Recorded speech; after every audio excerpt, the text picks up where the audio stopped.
ಸಾಸಲಕೋಟೆ ಗ್ರಾಮ ಪಂಚಾಯಿತಿ ಅಧ್ಯಕ್ಷ ಸ್ಥಾನಕ್ಕೆ ಲಲಿತಾ ರವಿಕುಮಾರ್ ಅವರ ಆಯ್ಕೆ.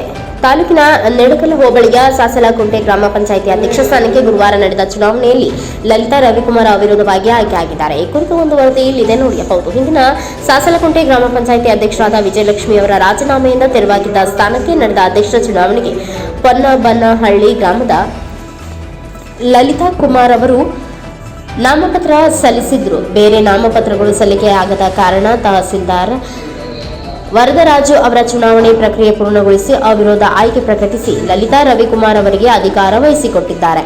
ಈ ಸಂದರ್ಭದಲ್ಲಿ ಉಪಾಧ್ಯಕ್ಷರಾದ ಕೆಂಚಮ್ಮನಹಳ್ಳಿ ರಾಮಚಂದ್ರಪ್ಪ, ಮಾಜಿ ಅಧ್ಯಕ್ಷರಾದ ಸಾಸಲಕೋಟೆ ಎಸ್ ವಿಜಯಲಕ್ಷ್ಮಿ, ಸದಸ್ಯರಾದ Anjana Reddy, Janaki, Maraka, BL Niranjan Reddy, KY Chittaiah, Vijayamma, Narayana Reddy, Jayamma, Lakshmidevi, bill collector Kencharayappa, computer operator Linganna, ಹಿರಿಯ ಮುಖಂಡರಾದ ಪೊಲ್ಲೇನಹಳ್ಳಿ ವೀರಲಿಂಗಾರೆಡ್ಡಿ, ಕೆಂಚಮ್ಮನಹಳ್ಳಿ ಸೇರಿದಂತೆ ಇನ್ನು ಅನೇಕರು ಉಪಸ್ಥಿತರಿದ್ದರು. Anil Yadav, NKS TV4 news, Pavagada.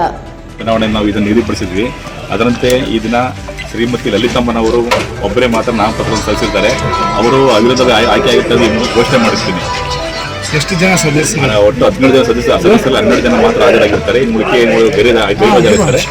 ಆದ್ದರಿಂದ ಒಬ್ಬರೇ ನಾಮಪತ್ರವನ್ನು ಏನು ಲಲಿತಮ್ಮ ಸಲ್ಲಿಸಿರ್ತಾರೆ ಅವರು ಅವಿರೋಧ ಆಯ್ಕೆಯಾಗುತ್ತಾನೆ ಈಗ ಘೋಷಣೆ ಮಾಡಿರ್ತೀನಿ. ಅವರು ಅಧ್ಯಕ್ಷ ಸ್ಥಾನಕ್ಕೆ ಸಾಸಲಕೋಟೆ ಗ್ರಾಮ ಪಂಚಾಯತ್ ಅಧ್ಯಕ್ಷ ಸ್ಥಾನಕ್ಕೆ ಆಯ್ಕೆಯಾಗಿರ್ತಾರೆ ಅವಿರೋಧವಾಗಿ. ಅಧ್ಯಕ್ಷ ಸ್ಥಾನಕ್ಕೆ ಲಲಿತಮ್ಮನವರು ಅವಿರೋಧವಾಗಿ ಆಯ್ಕೆಯಾಗಿದ್ದಾರೆ. ನಮ್ಮ ಎಲ್ಲರ ಮುಖ್ಯ ಗುರಿ ಬಂದು ಗ್ರಾಮ ಪಂಚಾಯತ್ ಅಭಿವೃದ್ಧಿ ಕಾರ್ಯಗಳನ್ನು ಫಸ್ಟ್ ಆದ್ಯತೆ ಮೇಲೆ ನಾವು ಮಾಡಬೇಕು.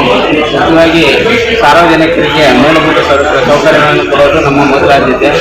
ಕುಡಿಯೋ ನೀರು ಮತ್ತು ಬೀದಿ ದೀಪ ಇರ್ಬೋದು, ಸ್ವಚ್ಛತೆ ಇಲ್ಲ. ಹೆಚ್ಚಿನ ಕಡೆ ನಾವು ಸ್ವಚ್ಛತೆಯ ಕಡೆ ಗಮನ ಕೊಡಬೇಕು. ಯಾಕಂದರೆ ಇವತ್ತಿನ ಪರಿಸ್ಥಿತಿಯಲ್ಲಿ ಆ ಸ್ವಚ್ಛತೆಯಿಂದ ನಾನಾ ರೋಗಗಳು ಬಂದು ಇವತ್ತು ಎಷ್ಟೋ ಜನ ಸಾವನ್ನಪ್ತಾ ಇದ್ದಾರೆ.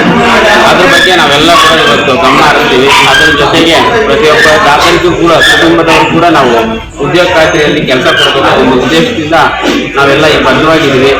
ಇದ್ರ ಜೊತೆಗೆ ಕೂಡ ಶುದ್ಧವಾದ ಕುಡಿಯುವ ನೀರು ಕೊಡೋದು ಒಂದು ನಮ್ಮ ಗ್ರಾಮ ಪಂಚಾಯಿತಿಯ ಒಂದು ಮೊದಲ ಆದ್ಯತೆ. ಇದೆಲ್ಲ ಕೂಡ ನಾವು ಹೊಸ ಅಧ್ಯಕ್ಷರು ಮತ್ತು ಉಪಾಧ್ಯಕ್ಷರು ಎಲ್ಲ ಸದಸ್ಯರುಗಳನ್ನು ಕೂತ್ಕೊಂಡು ನಾವು ಉತ್ತಮವಾದ ಒಂದು ಆಡಳಿತವನ್ನು ಗ್ರಾಮ ಪಂಚಾಯಿತಿಯಲ್ಲಿ ನಾವು ಮಾಡ್ತೀವಿ ಅಂತ